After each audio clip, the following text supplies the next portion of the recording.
Alright guys, in this video I'm going to show you how you can download Reactor standalone app for Mac, Windows or Linux. So as you all know, if you're running the free version of DaVinci Resolve, then you cannot use the Reactor UI once you're in the Fusion page. So here we have the Reactor standalone, which is basically an application.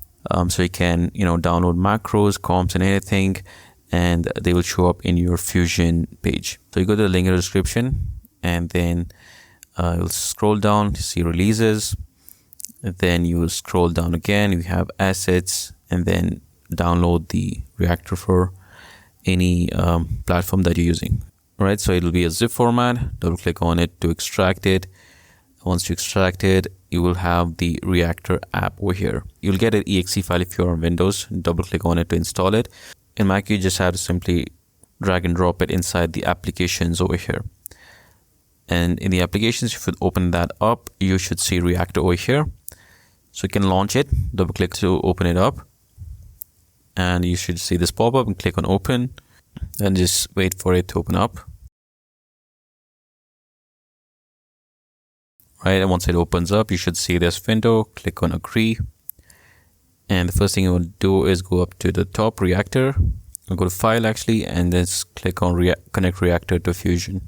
Now if you can read through this, but you just have to simply click on this button, create scripts, and create a script called Reactor setup on to your desktop. And then we have to drag and drop that script inside of the Fusion page. So let's just do that. Click on this button, create scripts, and in the desktop, we have this Reactor setup.lua file. You simply have to drag and drop it into DaVinci Resolve. So I'm going to do that. So I'll just drag and drop it.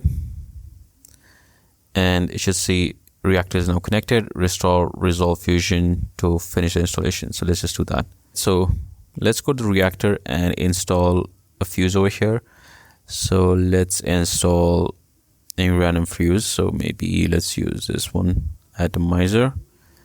I don't know what it does, but I just clicked on it and you can just read through it what it does. Actually, I'm just going to use something.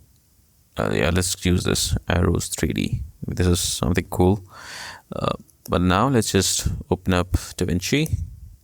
And if you're not on the Fusion page, go to the Fusion page and you can search for these macros. So we downloaded arrows 3D.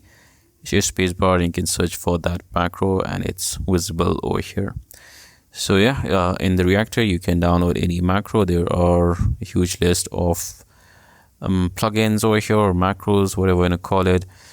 Just download them and you can use that inside of your projects. So yeah, that is pretty much it. That's how you can install Reactor on the free version of DaVinci Resolve. Thank you so much for watching. I'll see you guys in the next one.